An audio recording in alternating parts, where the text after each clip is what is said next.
Hey team, Cam here from Training Tilt. So, in this episode of the business of endurance coaching, where we talk about marketing and business tips for endurance coaching businesses, talking about sending emails. So, go back to my last post about the 4 stages of marketing. This is really the second stage. So the first stage is generating leads, so getting more people to know about your business and capturing their information so you can get in touch with them.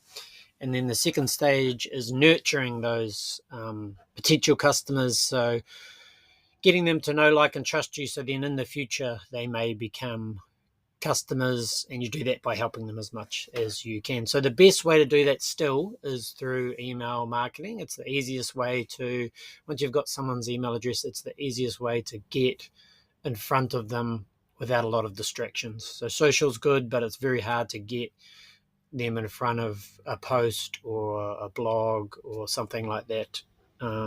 Whereas inbox is way more personal. So still a great way to do it. So one thing I see with coaches a lot is they start creating like an email list where people subscribe to their emails, and then they just don't send them emails.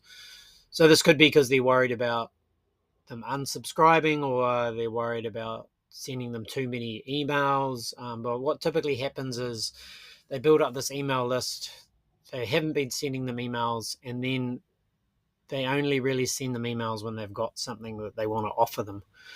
So back to those 4 stages, the offer is the last stage. So, the offer is the second to last stage. The last stage is actually delivering the service. So jumping from leads to making an offer and not doing the nurturing in between. So that's the key to email marketing. You want to send a bunch of emails.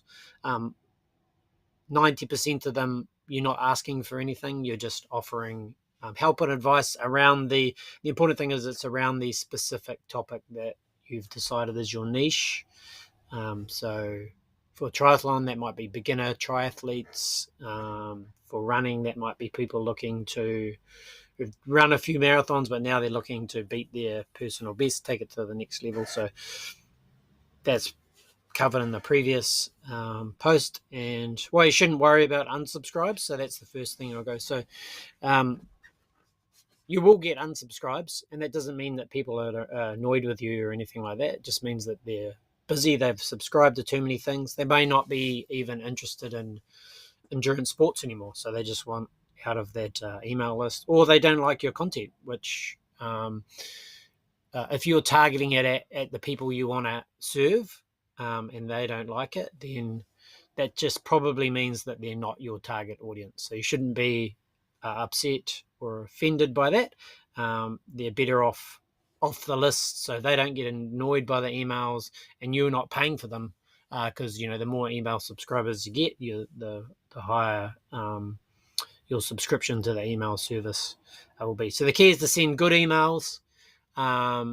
Most of them are not asking people to buy something. Most of them is just helpful advice. So like me now, I create a blog every week, and then I email that blog out to my email list every week as well. So if people unsubscribe, I mean, it could be because they don't like the content, they don't think it's good, but more likely they're just not interested anymore. So I would prefer that they are off my list. And as I said here in my blog post, a bunch of people will unsubscribe when I send this out. And this email went out this morning as I speak in real time, and I can already see 3 people have unsubscribed, and there'll be a few more. But the good thing is, if you on audio you won't be able to see this, but if you're on video you'll be able to see this, but I'll talk through it.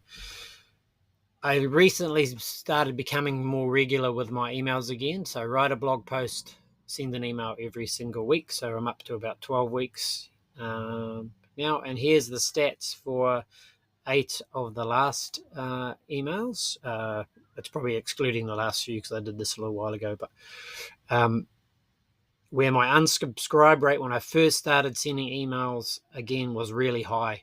And that's just because what happens if you don't send emails is people forget who you are. So they might have subscribed because they saw something interesting that you'd posted. And then if you never email them again, they just don't know you. So all of a sudden they get an email in their inbox, like people did with me, because I hadn't emailed them for a little while. Then they just hit unsubscribe because they think, oh, I don't even know who this guy is, or anything like that. But then as I've started sending more regular emails, my unsubscribe rate has drastically gone down.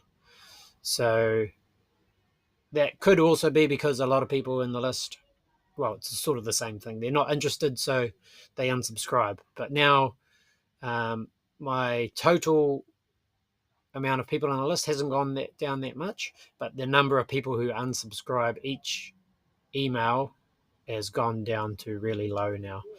So that's good. That means that everyone on there is interested, or may unsubscribe in the future. But the more emails, pointers, beating around the bush, the more emails that you send, good emails, valuable to the customer, the less unsubscribes you'll get over time, and you'll just create this list of more engaged people rather than a list full of people that is just waiting to unsubscribe. You're just not sending them any emails. So what are the benefits of sending email marketing for coaches? Staying on top of mind. So that's the big one. People are so distracted in social media. They might be following dozens of coaches. So when it comes time, because people go through stages where when they first see your content, they're not necessarily ready to buy anything. So at some point, there will come a time when they are ready, and you want to be top of mind. So if you're sending them valuable emails every 2 weeks or every week, so ideally you want to be sending every week. I think that's a good number. 2 weeks, possibly. It depends on your audience as well, but in the very least once a month to stay top of mind. I'll try with 2 weeks, and if you can, get down to one, but in the very least once a month. So staying top of mind. So when they're ready to buy something, you're the one that they think of. Establishing trust. So why should they buy something from you? They first have to trust you. So how do they trust you? Well, you need to be showing them that you know what you're talking about. So you can only do that with content. So a good way to do that is through email. Provide value, again, similar, constantly helping them. They will appreciate that. So when it comes time that they're ready to buy something, they will reciprocate what you've given them and give back. So what happens when you don't email your list? So this is the opposite. This is what most coaches probably experience. You don't email their list. So missed opportunities. So when you're neglecting your list, you're missing out on the opportunity to build relationships with more people. So you're probably building great relationships with the people who are already your customers, but you need to take that opportunity to build relationships with people who aren't your customers yet. Lower engagement rates. So as I showed you before, the less emails you spend, the less engagement you'll get with those emails that you do send. So you don't want to be sending no emails for months, and then all of a sudden you've got a program that you want to sell, and then you send an email out asking them to buy something. That won't work. So lower engagement rates. Oh yeah, that's what I just went through. So weaker relationships, again, the opposite of building relationships. You just won't have strong relationships with people who aren't already your customers. And then the importance of nurturing your leads, some important points about that. So always share valuable content. So you think about what's in it for your target audience, what's in it for them. Personalize your emails. So you want to make sure emails contain content relevant to why your subscribers signed up in the first place. So if they opted in because you promised a certain type of content, then you should be providing that content. Another thing you can include, which isn't direct selling, is highlighting success stories. So you can include stories about people that you're currently coaching, their customers, and the wins that they've had, and then link that back to your services. So you don't need to directly ask for a sale there, but it's still good content. If they see someone that's similar to them, and they think, oh, I could achieve that as well, then that's really good for that trust too.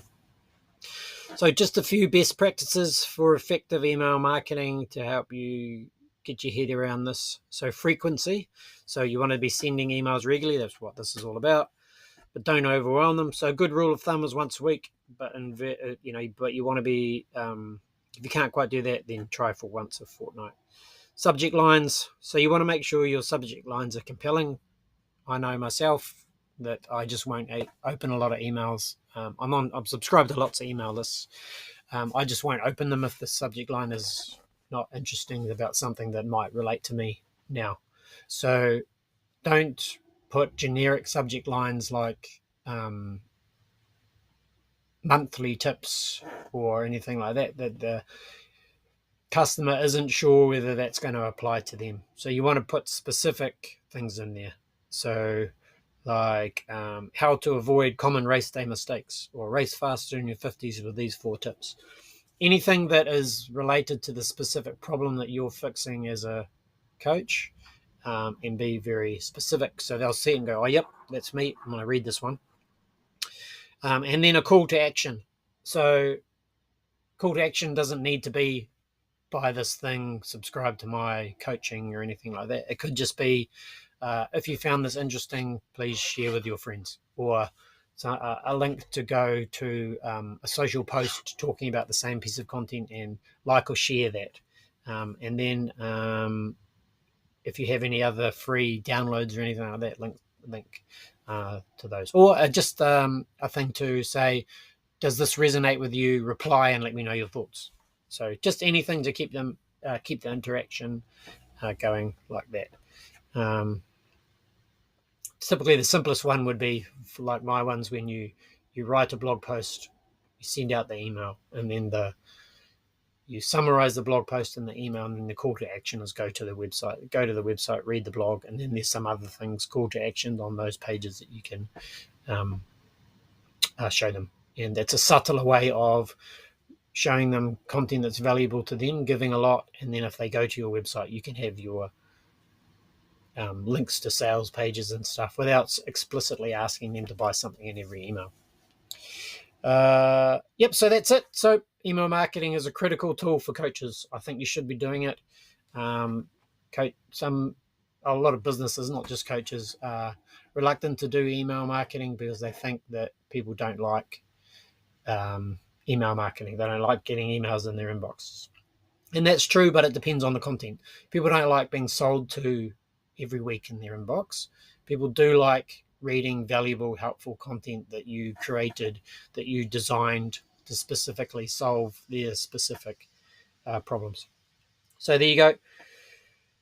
Send regular emails, share valuable content, personalize it, highlight success stories, good subject lines, call to actions, and then hopefully with these tips, you'll be well on your way to building better relationships with a wider group of people, not just the people that you're currently coaches. And if you don't have an email tool yet, I have a link to the blog post where you can see 3 of the ones that we integrate with here at Training Tilt, and I can recommend those 3. There's a bunch of other good ones as well, but if you're a Training Tilt user, you should use one of those 3, because then you can integrate it with your Training Tilt platform, and I could help you a lot more with those as well, because I know them pretty well. All right, catch you next week.